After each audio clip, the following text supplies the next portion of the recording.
We implore you to know that your responsibility from today going forward is to put an end to illegal taxes on people. We have a tax law here that prescribes those who are exempted from tax. All those categories of people and those that from time to time may be so announced by the governor, including every single hotel that has less than 50 rooms in Calabar and in the whole state, today are exempted from payment of tax. We have exempted all Okada drivers, taxi drivers, airport taxi drivers. We have exempted small salon owners, small catering and restaurant points, mama put, eatery points. All those small basic survival people selling of produce, struggling to make a living, they have been exempted today from paying tax. We have exempted them because it is better for me as a governor that I rather tax my brain than to tax my people. And Great Cross Riverians, you have the right for anybody who comes before you to demand tax. You have the right to say, stop, the governor have said we should not pay tax. Why will a small person carry banana from his farm to go and sell, and produce people are there taxing him for produce? Why would somebody carry groundnut to go to market and somebody is putting a checkpoint on the road and collecting money from the groundnut seller? This is not Ben Ayade, this is not my nature. I am not wired for this insensitivity to a weaker person. I have abolished produce tax. Let farmers earn their money, let them keep their money.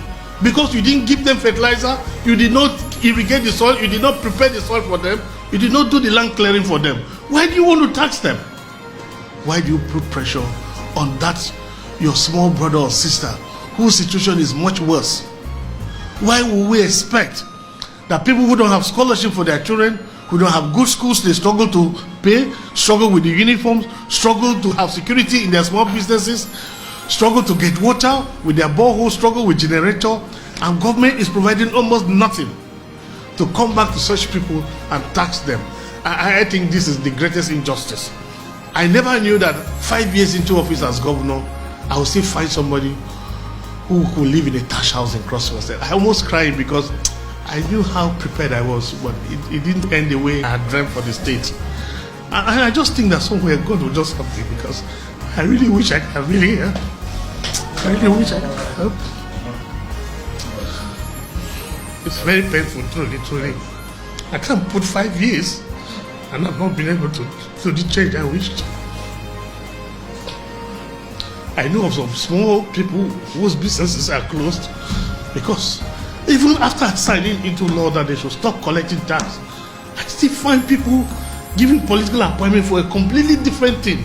And you see them go back to these same people and dragging them and seizing and closing their shops and taxing. If we have to pay tax, let me contact the anti-tax agency. They will give us a tax code whether we fall under the category of those to pay tax or not. So your vehicles, your public life, your telephone numbers will be in the public domain, because everybody must call you to clear whether they have to pay tax or not to pay tax. And so I pick only men of God and women of God to serve here.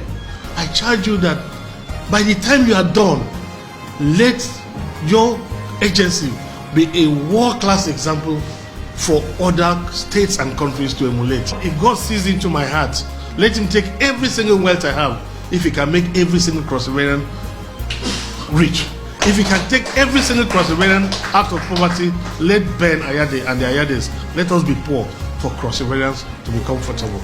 Let me see Calabar thrive again. And this is part of my post-COVID-19 response.